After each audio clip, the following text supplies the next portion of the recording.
Ak sa okrem počúvania rozprávok aj radi hráte, preplete, presýpate, maľujete a veľa iného, príďte do herničky Kiki Vajkikiland, ktorú som pre vás otvorila v Bratislave na Dlhých dieloch. Tomáš a jeho kamaráti. Príbehy na dobrú noc. Rozheganý Krenky. Všetky rušne na ostrove Sodor sa pripravovali na veľkú slávnosť. Tomáš prišiel do prístavu, odkiaľ James s Henrym odťahovali ťažké nákladné vlaky. Tomáš mal odviezť náklad debien s jedlom určeným na slávnosť. Všetci sa už veľmi tešili, teda všetci okrem Krenkyho. Ja na nejaké slávnosti nechodím, brblal Krenky. Stále trčím iba tu. Ty si dnes riadne namosúrený, Krenky, podpichoval ho Tomáš.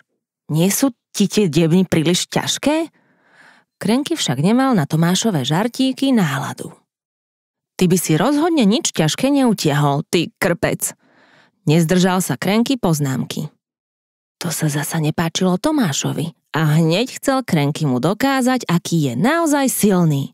Odfrčal preč, ale debny nechal v prístave. Tomáš prišiel k Jamesovi.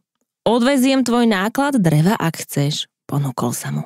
Ďakujem ti, kamarát, odvetil James a bol rád, že Tomáš zaňho urobí neľahkú prácu.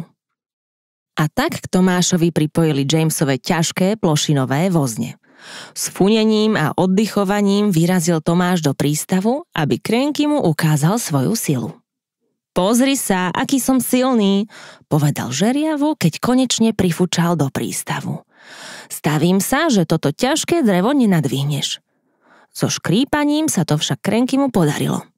Aj tak si rozheganý a vrzgaš, posmieval sa mu Tomáš. A ty si stále iba taký drobisk, odsekol mu Krenky. Tomáš sa nahneval. Rozhodol sa, že odvezie aj Henryho náklad určený na slávnosť a dokáže tak, že je naozaj silný. Henry bol veľmi rád, že mu Tomáš pomôže a ten hneď vyrazil do prístavu aj s Henryho ťažkými balíkmi slamy. V prístave Krenky mu hrdo predvádzal, aký je silný. Bol si istý, že tento náklad Krenky sotva nadvihne. Ale žeriav spustil svoj hák a s mohutným škrípaním zdvihol balíky do vzduchu. Veď ti vravím, že mám dosť sily, ty mravček, smial sa Krenky. Keď som teda taký drobný, skúsme nadvihnúť, riekol Tomáš. Krenky nemal v úmysle nechať Tomáša zvíťaziť a tak sa naklonil, zabral a zdvihol Tomáša do vzduchu. Škríp, krach. Ach nie, Krenky ho seklo v ramene, nemohol svoj náklad ani zdvihnúť, ani zložiť. V tej chvíli sa objavil tučný kontrolór.